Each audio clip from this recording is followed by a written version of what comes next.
lot of dog owners aren't actually getting the kind of support that they need, and it leaves them frustrated, exhausted, defeated, disappointed, angry. They're spending thousands of dollars on things that were never going to work for their dog in the first place. And I want to talk about that today because this isn't about blame, but it's time that somebody speak about it and provide clarity on this topic. So, have you ever felt like you were doing everything right, but nothing was changing?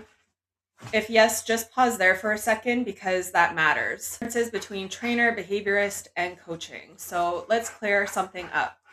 Sometimes you absolutely need a dog trainer. Like if you have a puppy, if you're teaching basic commands, if you need structure, you're a new puppy owner or a new dog owner and you just want to learn the basics, then a good trainer is incredibly valuable. But sometimes there's going to be situations where you need a behaviorist. If there's real aggression, there's bite history, there's serious safety concerns.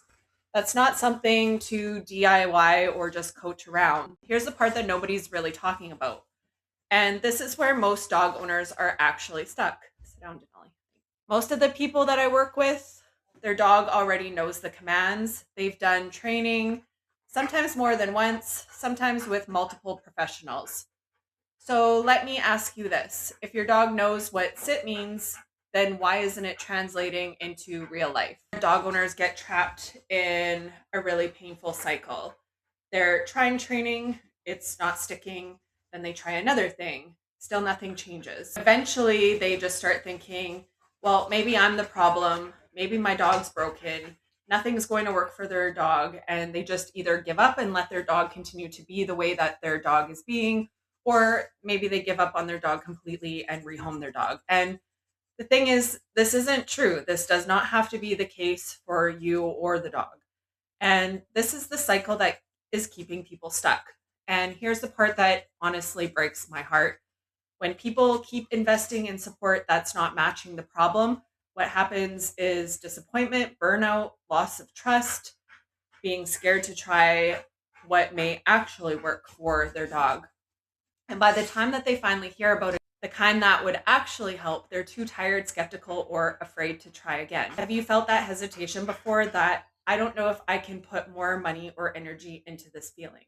That's not resistance, that's exhaustion. Because of this, I realized that there needed to be something else available for dog owners. And that's where my work comes in. What I do is work with the space in between. I am a trainer, I am a behaviorist, I am the person with lived experience and currently has been living with two mid-content wolf dogs for the last 5 years and has had 4 decades of dog experience with all kinds of dogs. So I coach the human side of the relationship, both sides of the leash, the clarity, the follow through, the nervous system, the leadership presence that dogs actually respond to, that my dogs have taught me that they respond to.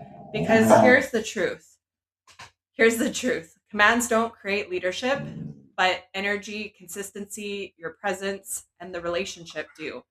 And especially with sensitive, stubborn, or complex dogs, the issue usually isn't knowledge, but it's alignment. You want to come say hi? Come say hi.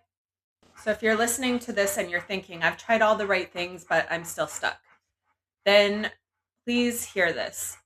It doesn't mean that there's something wrong with you. It doesn't mean that your dog is untrainable. It doesn't mean that nothing's ever going to work for your dog, but it usually means that the support didn't match the problem. And different problems are going to require different kinds of help. Where are you feeling stuck right now with your dog? Is it skills, safety, or is it something deeper that you haven't been able to name yet? Drop it in the comments or sit with that question for a moment. And if this resonated, then that's not an accident. You're probably not failing, but you are ready for a different kind of support.